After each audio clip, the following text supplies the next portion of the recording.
I just want to look at roundabouts and position on roundabouts using this very high-tech example here I've got. I hope there's nothing particularly on this that is going to be causing any problems for anyone.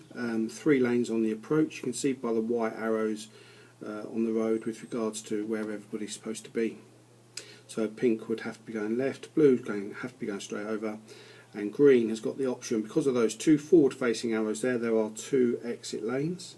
And green has got the option of either going right or going straight over.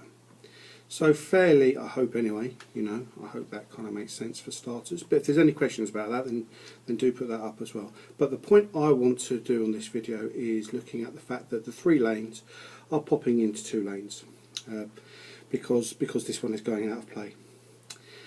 Now, it is important, to sort of pay attention to the lane discipline. Look what's going on here. Look, see how this is very often the case. The lanes do this as you're approaching the roundabout. One of the reasons why they do this is because there's a lot of foreign drivers around, and this is making sure that the foreign drivers know which way the roundabout is going. That's one reason why they're doing that. So do notice pay attention to this detail, because if you get this approach bit wrong, if you're already beginning to drift, then that's kind of just gets worse as you get onto the roundabout.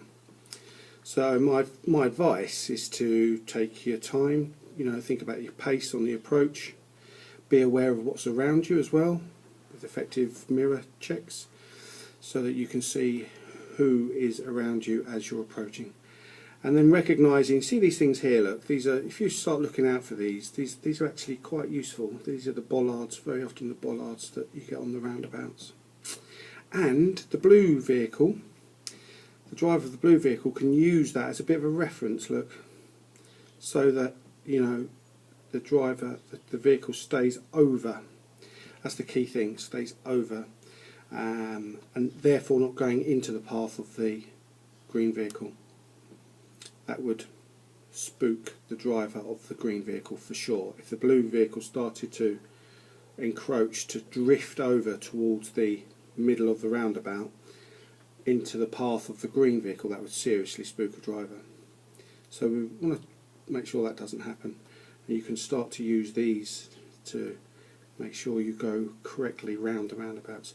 But the balancing act is this one here, to watch out for this as well. Now on this roundabout that I've done here, this is fairly straightforward. The gap there, look at that gap between the roundabout and this bit here. It's fairly okay, isn't it? But sometimes that can be quite tight, and so consequently what that means is that this distance here between blue and pink is sometimes not, the blue vehicle does want to be using the full width of the roundabout, but take care with regards to this pink vehicle going left, because if you don't take care with this, you can equally be causing a hazard to the pink vehicle as well. So a bit of a balancing act really. Pace is important. If you bowl up to these things too fast, it normally comes at the consequence of position or observations. So pace is important, but I'm hoping that that's fairly straightforward. If there's any questions at all though about any aspect of this, then don't just get in touch, because sometimes some things that may look on the face of it straightforward, look at these white arrows, may look straightforward, but sometimes when you're actually doing these things it's a different matter. But any questions at all, just put them down below.